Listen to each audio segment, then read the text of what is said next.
Сәлем балалар, бүгін әдебиеттік оқудан 94-ші сабақты көретін боламыз. Бүгінгі тақырып көлге саяхат. Балалар, алдымен каналға тіркеліп, лайк басуды ұмытпаймыз. Бүгінгі тақырып көлге саяхат. Бүгінгі сабақта мысалды түсініп мәнерлеп оқисың. Оның тақырыбы мен негізгі ойын анықтайсың дейді балалар. Бірінші тапсырма Қазақстандағы көлдерді ата дейді. Балалар, Қазақстанда көлдер бізде өте көп екен. Біз солардан Алакөл, Зайсан, Каспий теңізі, Арал теңізі, Балқаш осыларды жазып алсақ болады. Бұл тақырыпта жоғарғы сыныпта терең мәлімет аласыңдар балалар. Екінші тапсырма мәтінді түсініп оқы. Тәкаппар. Жөнімді өзім білем деп, сусыз ақ өмір сүрем деп, қорлықта балық мақтапты, теңізін су туғандаттапты. Бір күні күшті жел тұрып, тулады теңіз жұлқынып, тәкаппар әлгі балықты құшаққа құрлық алыпты. Жел кептіріп денесін, күн құрғатып өңешін, желбезегі желпілдеп, ыршыды көкке селкілдеп. Құрлық судай болмады, жан қояр жер қалмады, аузын ашып су тілеп, жылапты зарлап бүлеп.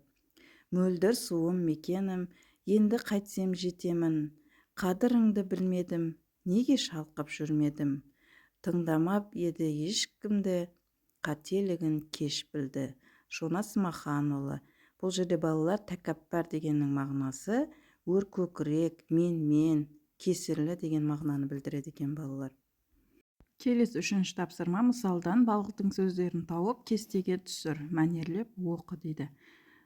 Балықтың бірінші сөзі: жөнімді өзім білемін, сусыз ақ өмір сүремін. Балықтың екінші сөзі бұл жерде балалар: мөлдір суым мекенім, қадіріңді білмедім. Жазып аламыз балалар. Төртінші тапсырма мысалға сүйеніп балықтың жай-күйін сипаттап айт. Алғашқыда балық сусыз да өмір сүре аламын деп мақтаныпты. Бір күні күшті жел тұрып балық құрлыққа түсіп қалады. Аузын ашып су тілеп жылайды. Қадіріңді білмедім деп қателігін кеш түсінеді. Бесінші тапсырма мысалдан қандай ой түйдің, тақырыбын басқаша қалай атар едің? Мысалдан балық сияқты тәкаппарланбау, мақтанбау керек екен деген ой түйдім. Тақырыбын тағы да мақтаншақ балық деп айтар едім. Соңғы алтыншы тапсырма екі мысалды салыстырыңдар. Ерботин даңғой тақырыбын негізгі ойы дейді. Бұл жерде балалар, естеріңде болса, біз өткен тақырыпта даңғой деген тақырыпты өткен едік. Ол жерде қиярдың тасада қалып, мақтанып, соңында жеуге жарамай қалуын естеріңе түсіріп көріңдер балалар. Смаханұлы тәкаппар тақырыбы бүгінгі тақырып. Негізгі ойы бұл жерде балықтың сусыз өмір сүре аламын деп мақтануы, яғни соңында ол өз қателігін кеш түсінеді. Ұқсастығы дейді. Бұл жерде балалар қияр да балық та алдын ала не боларын білмей, екеуі де тәкаппарланады, мақтанады. Осылай жазып аламыз балалар. Балалар, осымен бүгінгі сабағымыз аяқталды. Каналға тіркеліп лайк басуды ұмытпаңдар. Сау болыңдар.